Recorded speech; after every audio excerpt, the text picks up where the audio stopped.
আচ্ছা, আমরা কেন বারবার ওয়াকআউট করেছি, বিরোধী দল কেন বারবার ওয়াকআউট করেছে, এটা আপনাদের একটা বড় ধরনের একটা প্রশ্ন।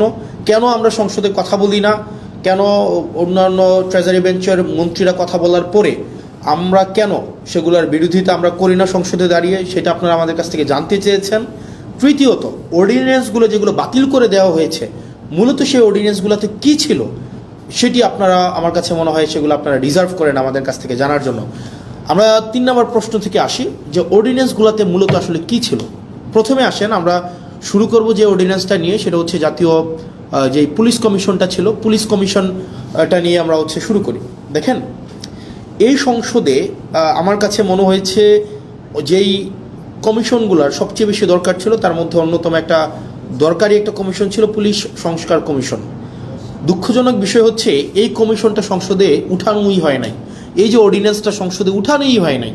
অর্থাৎ এটা আলোচনার জন্য এটার প্রয়োজন আছে কিনা বা এটা কতটা প্রয়োজন, জনগণের জন্য কতটা প্রয়োজন, এটা নিয়ে আলোচনা করার জন্য সংসদে উঠানোই হয় নাই।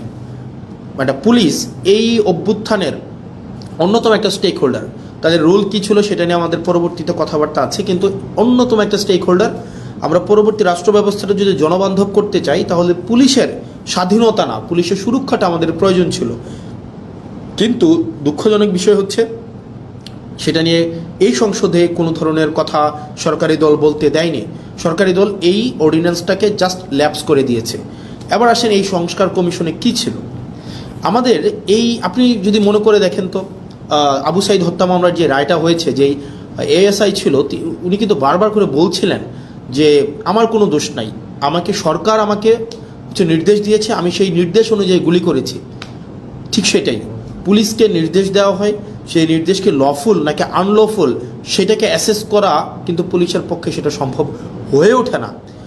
তো আমাদের যে পুলিশটা গড়ে উঠেছে, এই পুলিশ সম্পর্কে আমাদের যে ধারণা, সেই ধারণাটা কি, সে পুলিশ হচ্ছে খারাপ, পুলিশ ঘোষ খায়, পুলিশ হচ্ছে দুর্নীতিগ্রস্ত, পুলিশ হচ্ছে চাঁদাবাজ, পুলিশের জমি দখল করে, মানুষের সম্পদ দখল করে বাসা থেকে উঠাই নিয়ে যায়।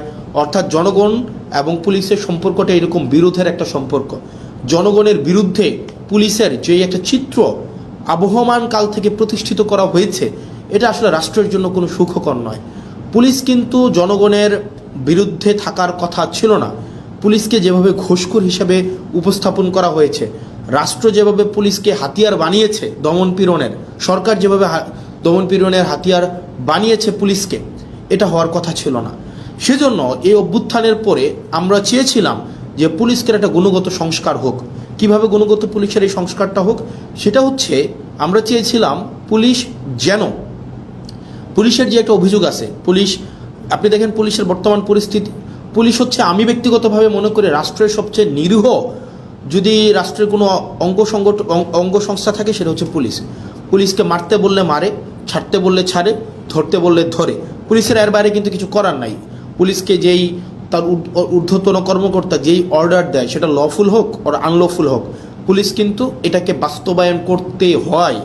সেই জায়গা থেকে আমরা চেয়েছিলাম যে, এবং পুলিশের কিছু সমস্যা আছে, যেমন পুলিশের 1 নম্বর সমস্যা হচ্ছে পুলিশ সারাদিন ডিউটি করতে হয়, মানে অলমোস্ট 24/7 ডিউটি করতে হয়, তাকে ওভারটাইম দেওয়া হয় না।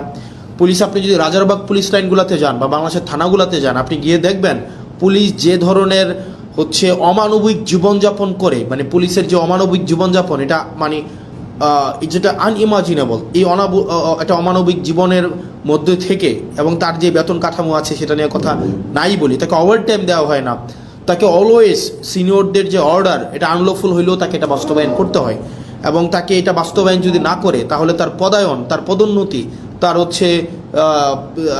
ট্রান্সফার, এই সবগুলোকে আটকে দেওয়া হয়, সবগুলোকে আটকে দেওয়া হয়। এবং দুঃখজনক বিষয় হচ্ছে, পুলিশ যদি সরকারের কোনো ইচ্ছার বাইরে যায়, অন্যায্যভাবে সরকার একটা অন্যায্য একটা অর্ডার করছে, এটার বাইরে যদি পুলিশ যায়, তার চাকরি অলমোস্ট ইম্পসিবল হয়ে ওঠে। এখন দেখেন, পুলিশের এই যে ক্ষোভ, পুলিশের প্রতি যে এইসব অন্যায্য অবিচার করা হচ্ছে, তার পোস্টিং, প্রমোশন, পদোন্নতি সবগুলো রাজনৈতিক ইচ্ছার উপরে নির্ভর করা হচ্ছে। বাংলাদেশে পুলিশ যারা সরকারের যত বেশি পদলেহন করে, যারা সরকারের সবচেয়ে বেশি কাছাকাছি থাকে, যারা সরকারি দলকে সবসময় পৃষ্ঠপোষকতা করে, তারা ভালো পোস্টিং পায়, তারা ভালো প্রমোশন পায়। সেজন্য সরকারের লিগ্যাল অর্ডার করুক অথবা আনলিগ্যাল অর্ডার করুক, এই কারণে পুলিশরা সবসময় চায় সরকারের মনোরঞ্জনের মধ্য দিয়ে ব্যস্ত থাকতে। এখন এই যে পুলিশের যত অভাব, পুলিশের যত প্রত্যাশা, পুলিশের যত চাওয়া পাওয়া, পুলিশের যত ক্ষোভ, এগুলা নিরসনের জন্য এই গভর্নমেন্ট একটা কাজ করেছিল, মানে ইন্টারিম গভর্নমেন্ট, সেটা ছিল পুলিশ গ্রিভিয়েন্স রিএড্রেস প্রোগ্রাম হাতে নিয়েছিল। অর্থাৎ পুলিশের ক্ষোভ নিরসন করা এবং ন্যায্যতার ভিত্তিতে পুলিশের যে প্রয়োজনগুলো সেগুলোকে নিশ্চিত করার জন্য পুলিশ গ্রিভিয়েন্স রিএড্রেস প্রোগ্রাম হাতে নিয়েছিল এই সংস্কার কমিশনে। অথচ বিএনপি সরকার সেটাকে বাতিল করে দিয়েছে। ভাই, একটা জিনিস বুঝেন আপনারা, পুলিশ তো একটা ডিসিপ্লিনারি ফোর্স, তার প্রয়োজন প্রত্যাশা চাওয়া পাওয়া সেগুলোর জন্য তো পুলিশ হচ্ছে আন্দোলন করতে পারবে না, কোথাও গিয়ে স্মারকলিপি দিতে পারবে না। তাকে যদি আপনি একটা হিলিং একটা ওয়ে না দেন, একটা উইন্ডো না দেন, তাহলে তার প্রয়োজন প্রত্যাশা সে কোথায় দিবে, মানে সেগুলো কার কাছে জানাবে? এটা জানানোর জন্য ইন্টারিম গভর্নমেন্ট যে পুলিশ সংস্কার কমিশনটা করেছিল, সেটা হচ্ছে সেখানে পুলিশের ক্ষোভটাও যেন পুলিশ জানাইতে পারে, পুলিশের অভিযোগটা যেন পুলিশ জানাইতে পারে। এবং পুলিশকে যদি কেউ আনলফুল্লি কোনো একটা অর্ডার করা হয়, পুলিশকে যদি কেউ হচ্ছে অন্যায্যভাবে কোনো একটা অর্ডার করা হয় যে তোমাকে গুলি করতে হবে, তোমাকে হচ্ছে কাউকে উঠাই নিয়ে আসতে হবে, তোমাকে হচ্ছে মানে বেআইনি কোনো একটা কাজ করতে হবে, পুলিশ সদস্যরাও যাতে সেটা থেকে নিষ্কৃতি পায়, সেটা যেন একটা অভিযোগ জানাইতে পারে, সেটার জন্য পুলিশ গ্রিভিয়েন্স রিএড্রেস একটা প্রোগ্রাম হাতে নেওয়া হয়েছিল, সেটাকেও বাতিল করে দেওয়া হয়েছে। 2 নম্বর হচ্ছে জনগণের কিন্তু পুলিশের বিরুদ্ধে অনেক অভিযোগ আছে। জনগণের যে পুলিশের বিরুদ্ধে অভিযোগ আছে সেটার জন্য সিটিজেন কমপ্লেইন এটা হচ্ছে management committee, citizen complain management committee, এটা করা হয়েছিল, এটাকেও বাতিল করে দেওয়া হয়েছে। মানে অভ্যুত্থান পরবর্তীতে পুলিশকে যুগোপযোগী করার জন্য, জনবান্ধব করার জন্য ইন্টারিম গভর্নমেন্ট যেই ধরনের পদক্ষেপগুলো হাতে নিয়েছিল তার মধ্যে পুলিশ সংস্কার কমিশন অন্যতম। আপনি সেটাকে সংসদে উঠানি নাই, আপনি সংসদে উঠানোর আগে সেটাকে বাতিল করে দিয়েছেন। তো সেই জায়গা থেকে পুলিশের প্রতি, পুলিশকে যে রাজনীতি আবার করবে না, রাজনৈতিক হাতিয়ারে আবার পরিণত করবে না, পুলিশের যে উপরের যে পোস্টিংগুলো আছে, যেখানে প্রমোশনগুলো আছে, সেগুলোকে যে আবার রাজনীতিক করবে না, সেটার নিশ্চয়তা কিন্তু না। এবং সেটা খুবই দুঃখজনক, মানে সেটা খুবই দুঃখজনক। আপনারা আমার সামনে যারা আছেন, আপনারা আমাকে শুনতে পাচ্ছেন কিনা স্পষ্ট, বা দেখতে পাচ্ছেন কিনা, আপনারা আমাকে একটু জানাবেন কাইন্ডলি যে আমাকে স্পষ্ট দেখতে পাচ্ছেন কিনা। আমি নিশ্চিত না, কারণ শুরু থেকে আমি কথা বলছি। তাহলে দেখেন, পুলিশকে আমাকে যুগোপযোগী করতে হবে, পুলিশকে জনবান্ধব করতে হবে, পুলিশকে রাষ্ট্রের লাঠিয়াল বাহিনী হিসেবে, পুলিশকে যদি আমি রাষ্ট্রের লাঠিয়াল বাহিনীতে পরিণত করি, এবং পুলিশকে যদি ছাড়তে বললে, পুলিশ আমাদেরকে মাঝে মাঝে এসে বলে যে ভাই আমাদের পরিণতি হয়েছে এটা, সরকার ছাড়তে বললে ছাড়ি, মারতে বললে মারি, ধরতে বললে ধরি, অর্থাৎ আমাদের এই তথৈবচ অবস্থা।